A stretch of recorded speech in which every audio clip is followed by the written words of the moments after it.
All right, let's just get right into it. You're making good money, right? Maybe more than you ever have before. But when you look at your bank account, it just doesn't add up. You feel like you're stuck on this financial treadmill, living paycheck to paycheck, even with a six-figure salary. Well, if that sounds even a little bit familiar, I've got good news. It's probably not because you're bad with money. It's because your brain is hiding a secret from you, and we're about to drag it out into the light. First up, just a quick thought experiment. Imagine you win 10 certificates for an amazing, all-out dream restaurant dinner. You've got 2 years to use them before they're gone for good. So what's your gut tell you? Are you the type to meticulously plan it out? 5 this year, 5 next year, perfectly balanced? Or, and be honest with yourself here, do you kind of know you'd be tempted to blow through most of them pretty fast? Think about it. Okay, so if you're leaning towards using them up early, you are definitely not alone. But here's the kicker. A huge behavioral study asked this exact question and then compared the answers to people's real-life finances. And what they found was kind of shocking.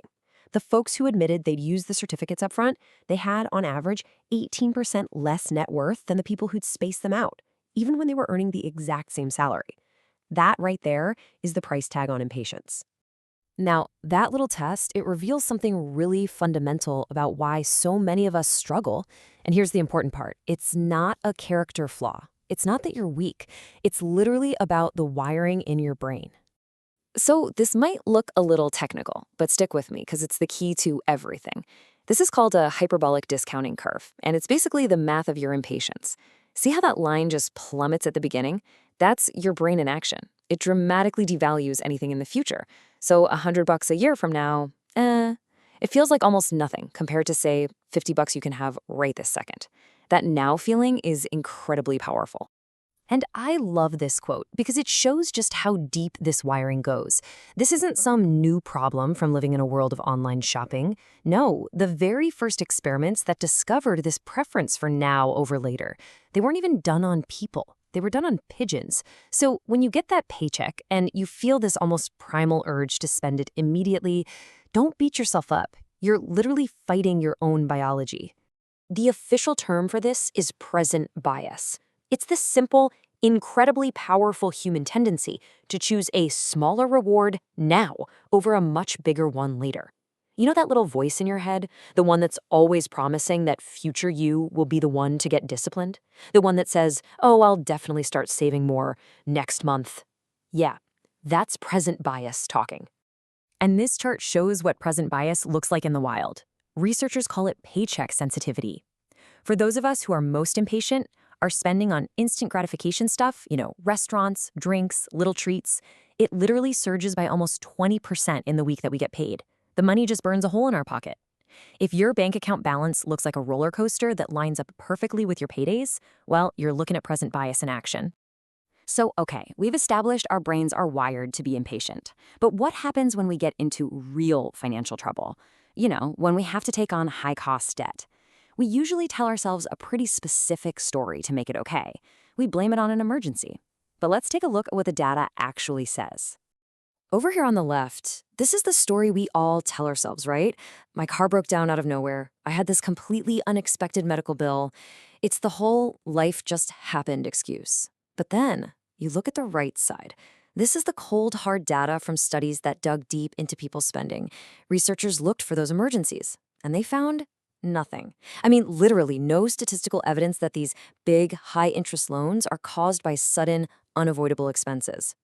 So if it's not emergencies, then what is it? Well, the data tells a completely different and maybe tougher story.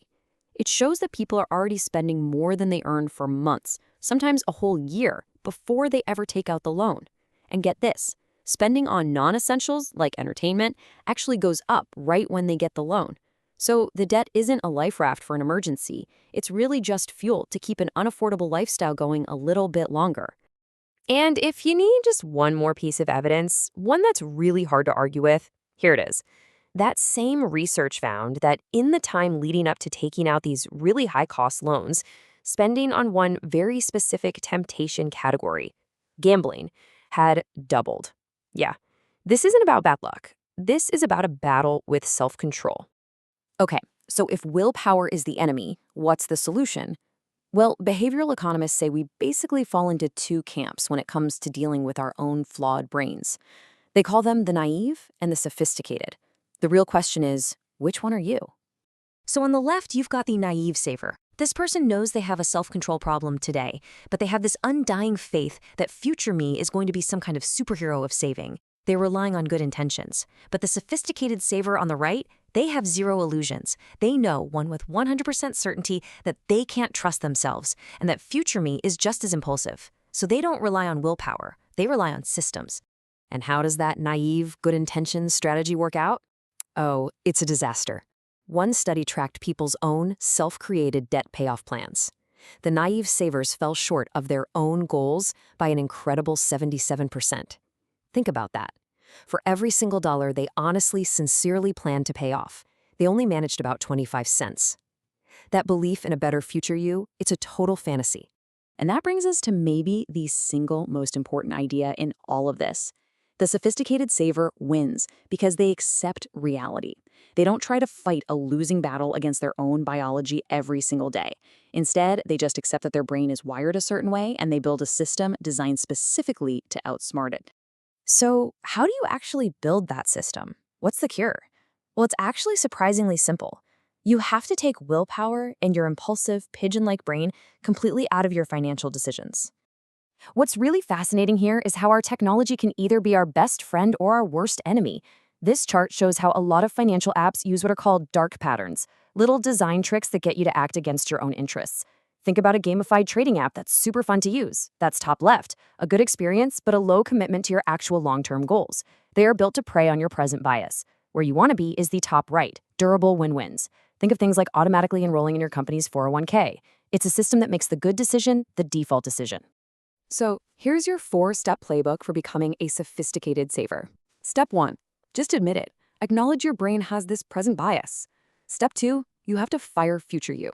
Stop making plans that rely on some mythical, disciplined version of yourself that's never going to show up. Step 3, automate everything.